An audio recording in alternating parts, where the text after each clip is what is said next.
नमस्कार सज्जनों, भविष्य दर्पण में आप सबका हार्दिक स्वागत है। आप सब खुश रहें, आनंद रहें। सज्जनों, आज मैं दो शब्द वट सावित्री के ऊपर बोलना चाहता हूँ कि वट सावित्री क्या चीज़ है और वट सावित्री का व्रत कितना महत्वपूर्ण है और वट सावित्री कब होता है। तो सज्जनों, इस बार वट सावित्री का जो पर्व है ये बहुत ही महत्वपूर्ण है।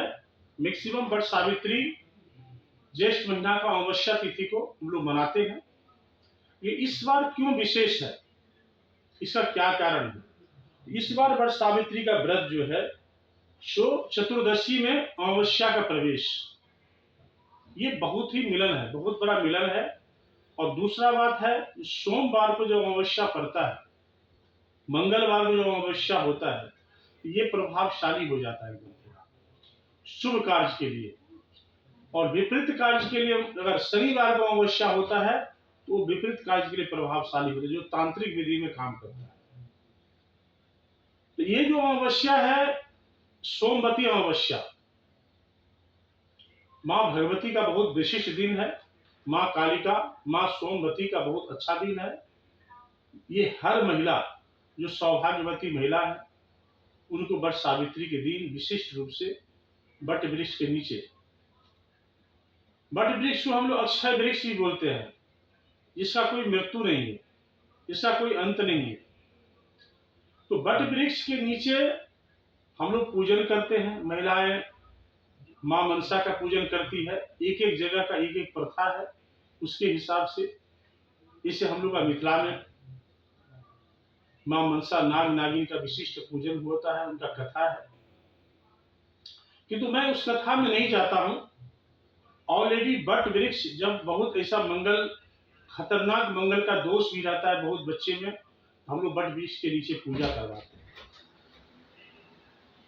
क्योंकि वट गाछ से वृक्ष शादी होने से अक्षय है, उनका कोई मृत्यु नहीं है। एक शादी हो गया फिर सेकेंड मैरिज हो गया, तो उस हिसाब से भी वो दिन महत्वपूर्ण रहता है। और अमावस्या का दिन है। जिस व्यक्ति को कालसर्प योग है, जिस व्यक्ति को पितृदोष है कुंडली में, उस दिन अगर अपने घर में अनुष्ठान करवाए, विशिष्ट रूप से पूजन करे, खास करके जिस कन्या की कुंडली में बहुत विशिष्ट रूप से मंगल दोष हो प्लस पितृ दोष हो, तो वट सावित्री के दिन अगर आप अपने घर में पूजन का आयोजन रखते हैं, आपका काम मैक्सिमम सफल होने की संभावना रहता है। पितृदोष वाले, क्योंकि उस दिन जो अमावस्या तिथि है, माँ काली का भी बहुत महत्वपूर्ण दिन है और पितरों का भी बहुत अच्छा दिन है। जो भी व्यक्ति वट सावित्री के दिन अपने पितरों को, उसको दान नहीं बोलते हैं, अर्पण मैंने भेंट करना, सीजन का जो फल होता है, अगर किसी ब्राह्मणों को, गरीब आदमी को, जरूरतमंद आदमी को अगर हम देते हैं, अर्पण करते हैं, भेंट करते हैं, तो हमारे पितर संतुष्ट हो जाते हैं। पितरों का पूजन करना, पार्वन करना।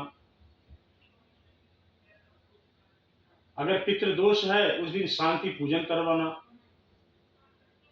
ये बहुत ही महत्वपूर्ण है।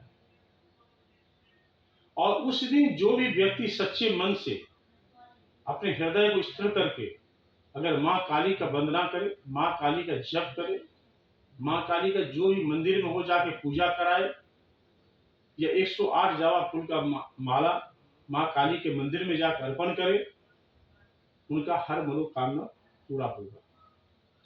जिसके कुंडली में सर्प दोष है या सर्प काटने का भी दोष है, सर्प का उसको बार बार भय हो रहा है, डर लग रहा है, उस व्यक्ति को भी उस दिन विशिष्ट रूप से पूजा करना चाहिए। कहीं भी मां मनसा के मंदिर में जाकर के या वट वृक्ष के नीचे अगर मां मनसा का विशिष्ट रूप से पूजन करे, उनका हर तरह से कल्याण होगा।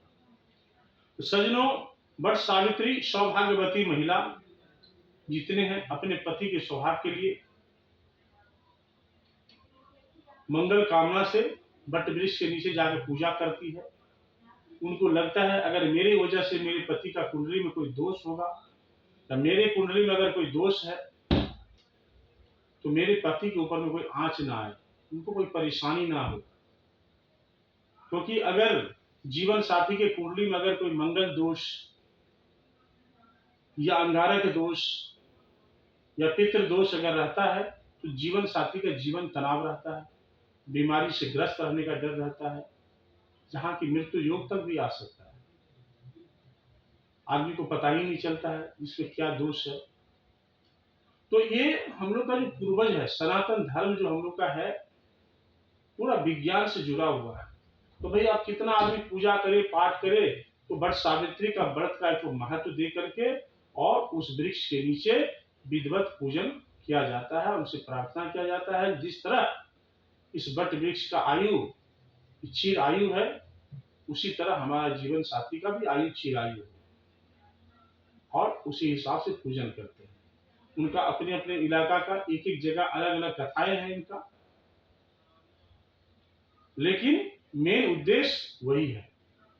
भगवान कृष्ण जो है उधर वृक्षों में मैं पीपल हूं या वट वृक्ष हूं, तो वट वृक्ष में भगवान विष्णु का स्थान माना गया है, इसीलिए इसका ज्यादा महत्व है। तो मैं बता रहा हूं, हर अपनी माताओं, महिलाओं, जो सौभाग्यवती महिलाएं, माता, बहनें, बेटियां जो भी हैं, अगर वैवाहिक जीवन शादी हो चुका है तो वट वृक्ष के नीचे जरूर जा करके प्रार्थना करें, पूजन करें, दीपक जलाएं, विधिवत काम करें। ये करने से आपके जीवन में सब कुछ ठीक होगा, अच्छा होगा। ये थोड़ा करना आपके लिए अनिवार्य है। नया वस्त्र पहन के ये करना है और सब कुछ ठीक ठाक होगा, अच्छा होगा। खास करके उस दिन आप किंतु काला कपड़ा नहीं पहने, ये आपके लिए बहुत जरूरी है। तो सज्जनों, मैं सभी माताओं को बोलूंगा कि आप जो वट वृक्ष के नीचे आप पूजन करें और वट सावित्री का पद जो व्रत जो है वो विधिवत करें, आपका जीवन में हर तरह से कल्याण होगा। नमस्कार।